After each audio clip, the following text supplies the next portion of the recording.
30 days, $600. A challenge that seemed impossible, living on $20 a day in California. I thought I'd fail on the very first day, but the final result shocked me. This challenge completely changed my life. My name is Linda. I'm 29 years old, living alone in a small studio apartment in California. I've been independent since my early 20s. I don't have a husband or children yet. I work part-time at a local cafe and do some freelance work online. My monthly income is around $3,000. Not terrible, but not enough to feel secure. Every month, I promise myself I'll save some money, and every month, I fail. The numbers never add up. I watch my balance shrink little by little until it's gone. California is expensive. Living here feels like constantly running on a treadmill. No matter how hard you try, you never move forward. Every month, I have fixed expenses that I cannot avoid. Rent, $200 utilities, water, internet, $250 gas and transportation, $200 insurance and phone bills, $200 other necessary expenses, laundry, household items, service fees, $150. That's $2,000 gone before I even buy food. I'm left with $1,000 for everything else: groceries, coffee, clothes, social life, self-care. But somehow, even that $1,000 disappears. Every month, I ask myself the same question: where did my money go? Let me break it down. I spend $400 to $500 on food, eating out 2 to 3 times a week, about $15 per meal. Daily coffee, $5 a cup, because it's just coffee, right? Snacks, sodas, random takeout orders when I'm tired. I try to cook at home, but I don't plan well. I overbuy groceries, waste food, forget leftovers.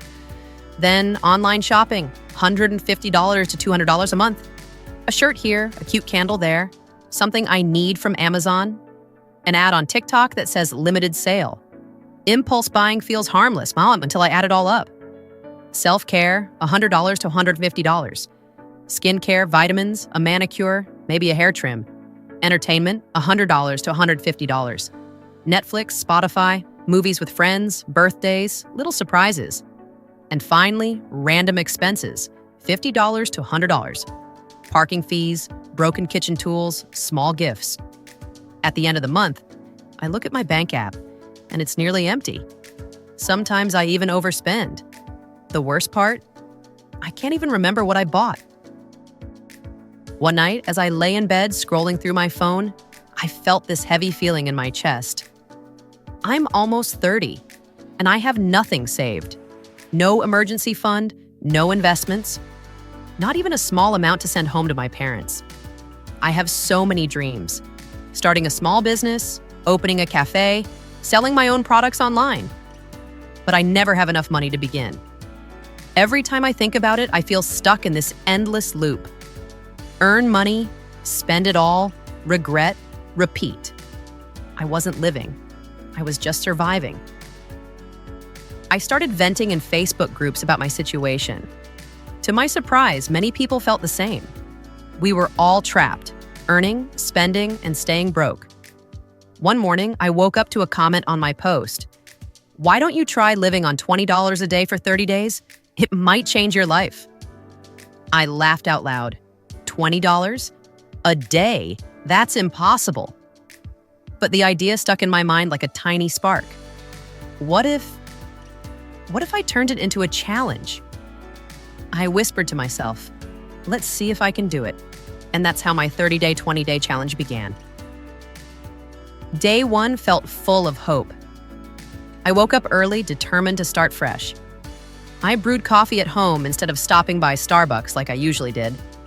It felt empowering. The aroma filled my little kitchen, and I told myself, see, you don't need to spend $6 to feel good in the morning.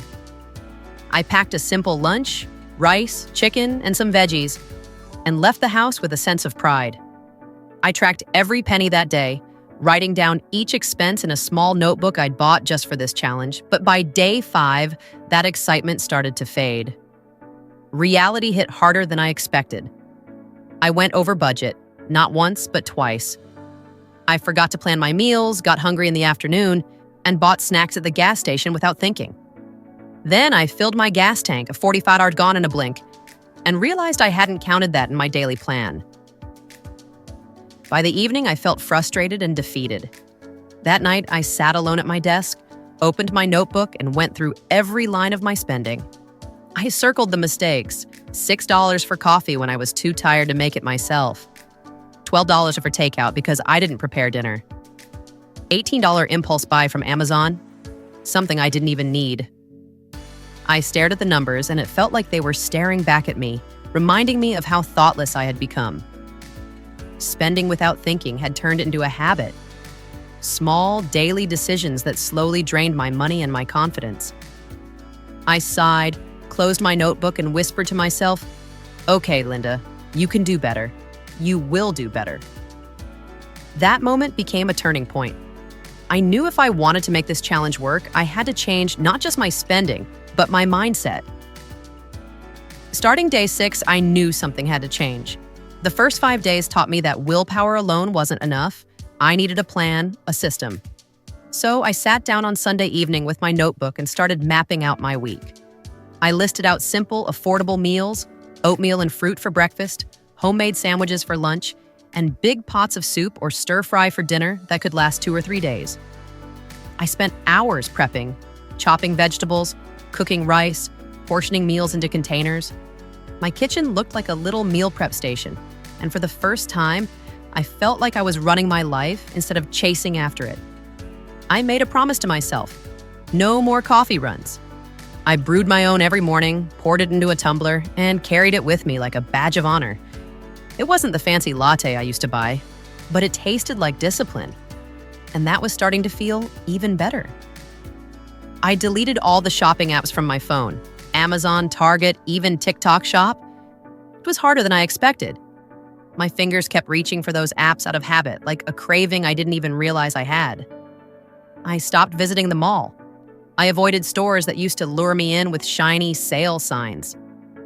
At first, it honestly felt like torture. I missed the smell of fresh coffee beans and the cozy hum of my favorite cafe. I missed scrolling through cute outfits and kitchen gadgets I didn't need, but convinced myself I did. There were moments I felt restricted, almost deprived. Like I had taken away all the little joys that made my days feel special. But slowly, something inside me started to shift.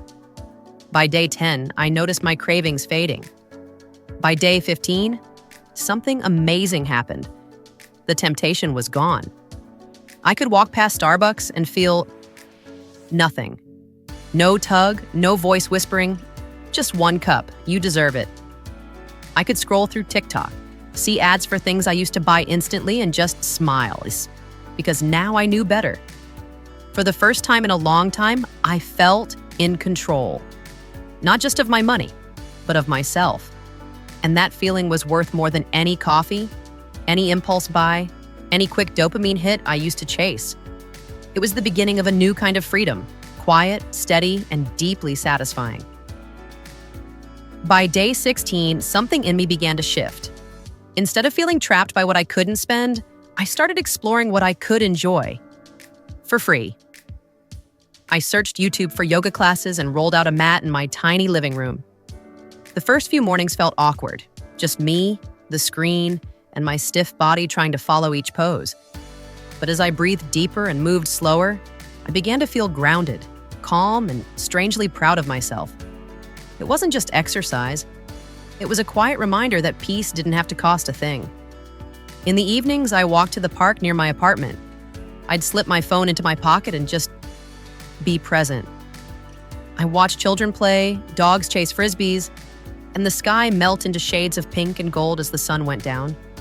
Each sunset felt like a gift I'd been too busy to notice before. I visited the local library for the first time in years. The smell of old books, the soft hum of people reading, it felt comforting.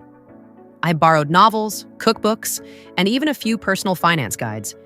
It was like discovering a treasure trove that had been waiting for me all along. I started meditating at night, just 10 minutes of silence before bed. I'd close my eyes, breathe, and let go of the noise, the anxiety, the cravings, the constant urge to spend. For the first time, I was learning to sit with myself, and it didn't feel so uncomfortable anymore. Weekends became adventures. I explored hiking trails nearby, surrounded by tall trees and crisp California air. I joined free local events, small concerts in the park, beach cleanups, and workshops hosted by the community center. I met people who were kind, grounded, and surprisingly content with simple things. Their joy was contagious. One evening, I decided to host a potluck dinner at my apartment.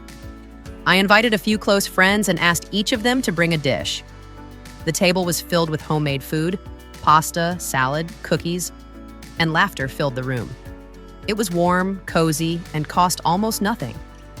In that moment, I realized how connection mattered, far more than spending money at fancy restaurants.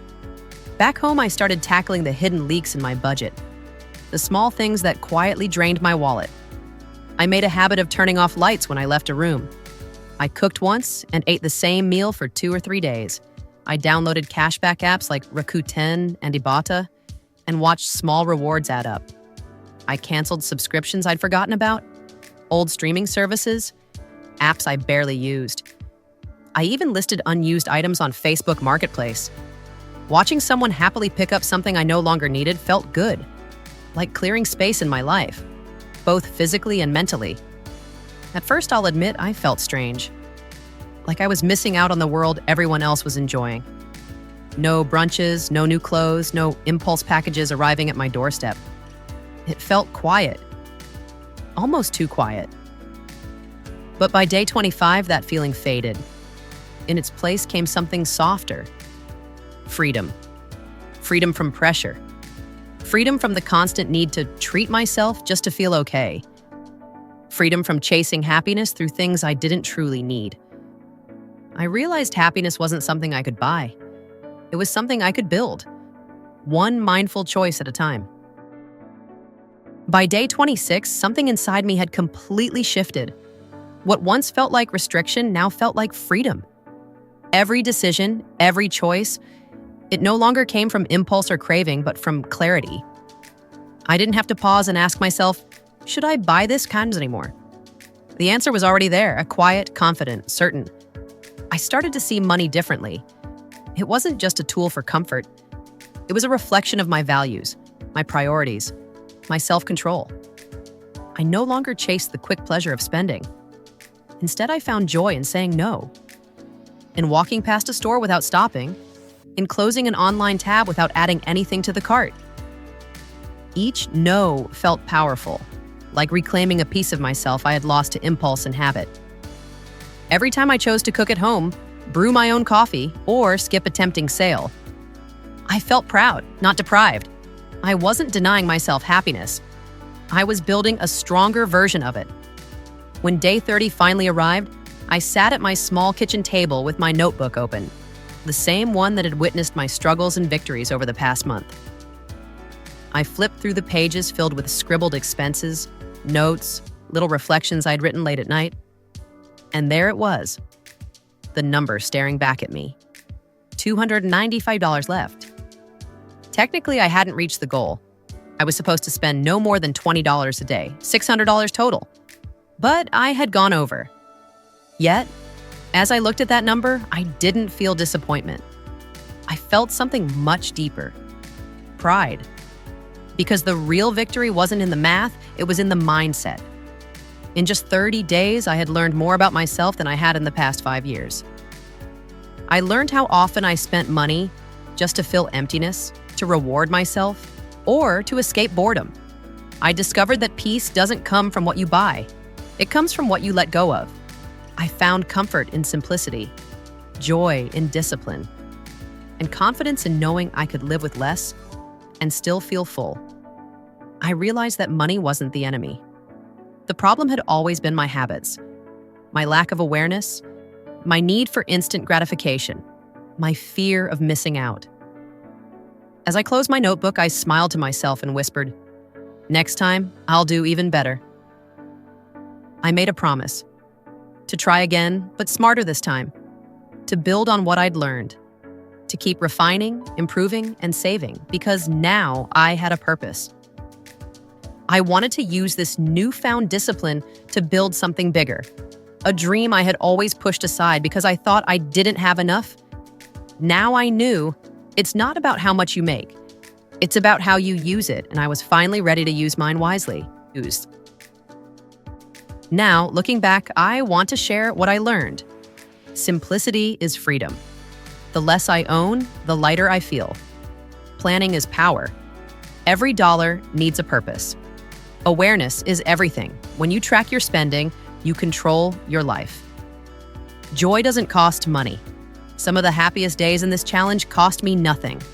Discipline builds confidence. Every choice I made reshaped who I am. I saved $295. It may not sound like much, but it's a start. It's proof that change is possible. If you're struggling like I was, try setting a small challenge. $20 a day, $10 a day. It's not just about money, it's about learning who you are when the noise stops. Now, I'm not just living, I'm thriving. And my journey has just begun. It's not about how much you earn, it's about how intentionally you live. Linda. If you've ever struggled with money like I did, I hope my story inspires you to start your own challenge. If this journey touched you, please like, share, and comment your thoughts below. And don't forget to subscribe. I'll share more real stories and lessons that changed my life.